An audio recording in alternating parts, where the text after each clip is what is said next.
Allah, Selassie, Rastafari,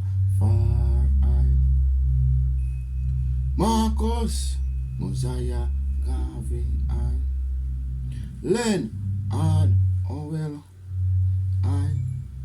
Rastafari, Rastafari, Allah, Selassie, Rastafari. Them put we the African to sleep. Allah, Selassie, Rastafari.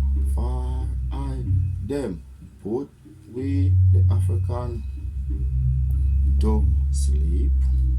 Marcus, Mosiah, Garvey, now the African is awake. Hello? Marcus, Mosiah, Garvey, know the African is awake. Hello? Selassie, Len, and Owen, them put the African them to sleep. But now the African them is awake. If you the African is not wake in, you not go see the light. Hello? Selassie, Rastafari, time is longer than rope. Hello? Selassie, Marcus, Mosiah, Garvey, the slave mill is coming to a halt. The slave mill is coming to a halt. Len and Owell, Rastafari. African do not come in like a banana tree without root. When a banana tree one dead, it shoot. Make sure when you are shoot, you left some root. Alright? Yes, yeah. Rastafari. Listen to your grandmother. Listen to your great grandmother. Alright? Selassie, Marcus, Mosiah, Garvey, Len, and Owen, Rastafari, Rastafari.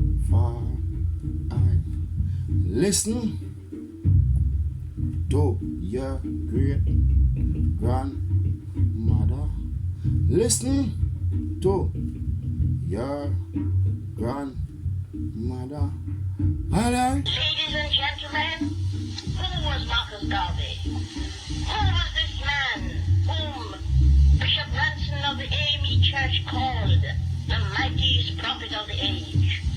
Who was this man of whom the erudite James Weldon Johnson once said, he had the daring and energy of the Napoleonic personality that draws masses of followers.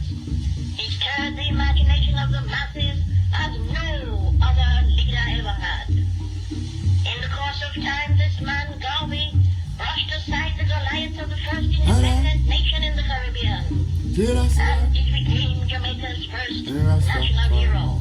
Who was Marcus Garvey? Marcus Mosiah Garvey was a man, Len, a man Owen, for the eternal search of oneness with the universe. He was born at sunrise in the beautiful garden Bishop St. Anne, Jamaica, African. West Indies, No. on the 17th day of August, Is a 1887, we near the them falls of the put Roaring River, we where he grew with nature fit and drank much sleep. of her inspiration. but no He was of humble birth we and was the eighth is child of a Sarah and Marcus we Mosiah Garvey if Sr. you do Garvey was not born in an atmosphere of want prophecy. to When his wait, father first saw him, so you close a not go resemblance did see he the bear him. light. He was overcome with Aye. joy, and he lifted him up in his arms and cried out, Jealousy, Your name shall be Messiah, and you Marcus, shall someday be a Moses. the slave There was nothing in the Male drab lamp is setting in coming which to Garvey a stood to speak. all In his native Len stand that night Owen in October I 1940, time which is gave the slightest longer flicker of the shape than of things to come. no No one present, not African even Garvey do himself, not believed be that the like stern-faced man standing so nervously before banana him tree in when Jamaica a would banana someday hold a tree star aloft one and urge millions to dead gaze on it and it follow him.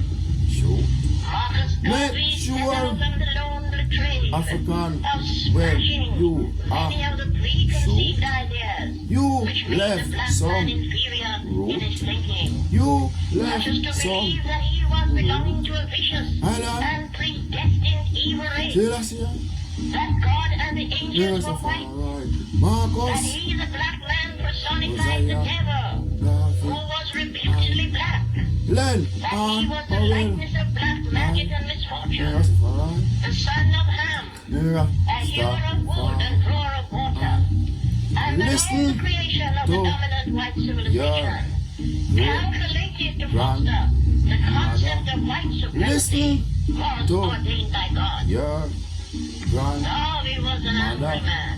Hello? He smote his chest and demanded to know jealousy the author of the scurrilous wicked Yes, poetry 4,000 years after Noah had gone to his grave in peace. When he spoke in Madison Square Garden, he served notice on all the nations squatting in Africa to get out before the wrath of 400 million black men, women and children hurled them into the sea. Arising from obscurity, Garvey's never to be forgotten oratory took him to the very apex of fame. Millions unquestionably followed him.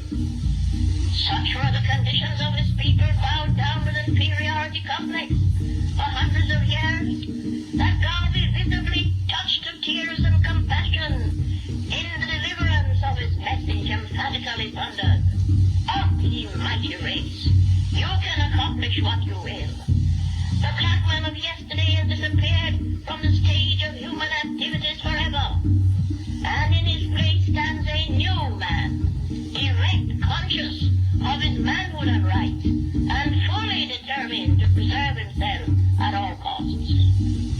Marcus Garvey, in his finest hour in Liberty Hall, New York, in the 1920s, addressing the Universal Negro Improvement Association and African Communities League, said so many things applicable to the conditions of today. To read the world's history of races written by some writers gives the impression that the black man amounts to nothing in the creation. We are satisfied, however, to know that our race gave the first great civilization to the world.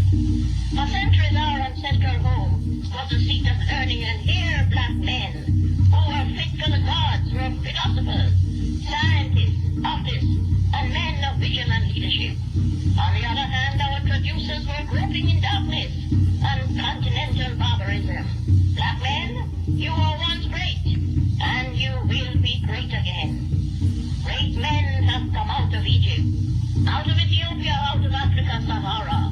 Great men will come out of America, the West Indies and the islands of the seas. Our history is as great as that of any race or people, and nothing on this side of heaven or hell will make us deny it, notwithstanding the false treaties, essays, speculation, and philosophies.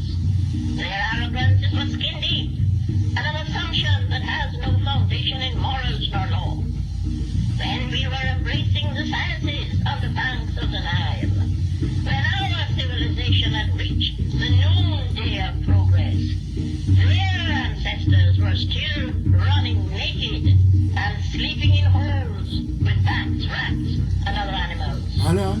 Garvey's messianic message to the groping millions of this race would surely bring him to Golgotha. Hello? His leadership would emancipate millions from the shackles of mental and moral servitude. Hello? It was the great gulf. It was the violent contrast between the upper and middle classes and the people of his race which made the first telling impact on the mind of the youthful Garvey. Illiteracy and grinding poverty were the two decisive factors which contributed to his impact. Like Socrates, Garvey geared himself for his cup of hemlock, like a Christ on his way to a blood-stained cross. Before his death, however, in 1940, he would have the satisfaction of knowing that a squalid century after the emancipation of 1838, the men and systems against whom he fought such a good fight had lost forever their footing on the ladder of imperial and economic power. Marcus Garvey left you a special message, my children. Let no voice but your own speak to you from the depths. Let no voice but your own rouse you in time of peace or war. Hear all, but attend only to that which concerns you. Your allegiance shall be to your God, then to your family, race, and country. Remember always that the Jew, in his political and economic urge, is always first a Jew. The Caucasian is first a Caucasian under all circumstances, and you can do no better than to be first and always a black man. Be sure to teach your children science and religion, for it lies as our only hope to withstand the evil designs of modern materialism. Lift up your hearts and repeat to yourselves the words of the African poet Terence. I am a man, and I think that nothing that is common to humanity is foreign to me. Garvey endeared himself to his thousands of listeners when he dramatized and immortalized the heroes and heroines of Afro-American history. Through the power of his oratory, Garvey showed them that Sojourner Truth and Harriet Tubman were equally deserving of a niche in the Hall of Fame as Martha Washington and Betsy Ross. They were made to feel that the muse which inspired Phyllis Wheatley was no less fine than that of Elizabeth Barrett Browning. The black poet Paul Laurence Dunbar was made to take his place with the great poets of the world. It was seen that the African General Hannibal surpassed Napoleon in military genius, and Toussaint Louverture and Antonio Maceo were worthy of comparison with George Washington and Lord Kitchener. Marcus Garvey's spellbound audiences heard that Crispus Attucks was as great as Patrick Henry, and that the Ethiopian Queen of Sheba outshone Britain's Queen Victoria in the splendor of her court. Solomon, in his wisdom, towered above Gladstone. King Menelik was more than Abe Lincoln. Never before had the descendants of the slaves been so afflicted. Marcus Garvey delivered that message, and all the world wondered.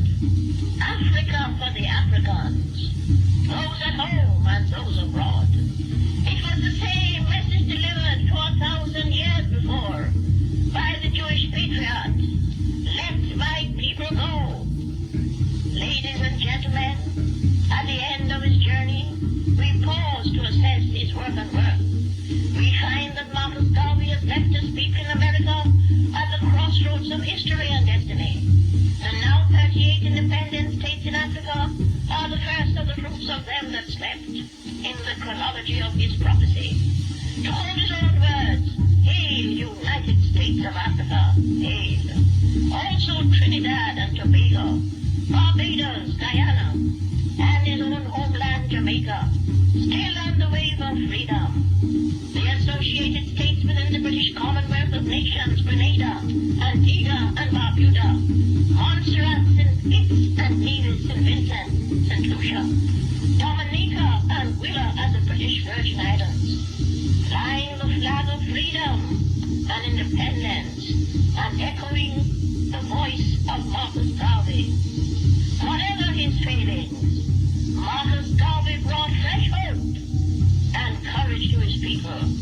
Mankind has benefited because Marcus Garvey passed here.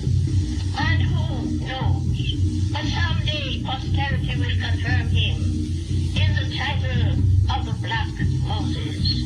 Then millions of black men, women, and children will make the pilgrimage to his shrine in Jamaica. For they will have come to pray and kneel at the tomb of the father of African independence. Oh, he vowed to win his race's destiny, to lift them up from ignorance and hell. With deathless courage, fashioned victory, fighting on equal fell. What if he fell? He's gone, 'tis true, but history yet will tell that Marcus Mosiah Garvey did his work, and he did it well.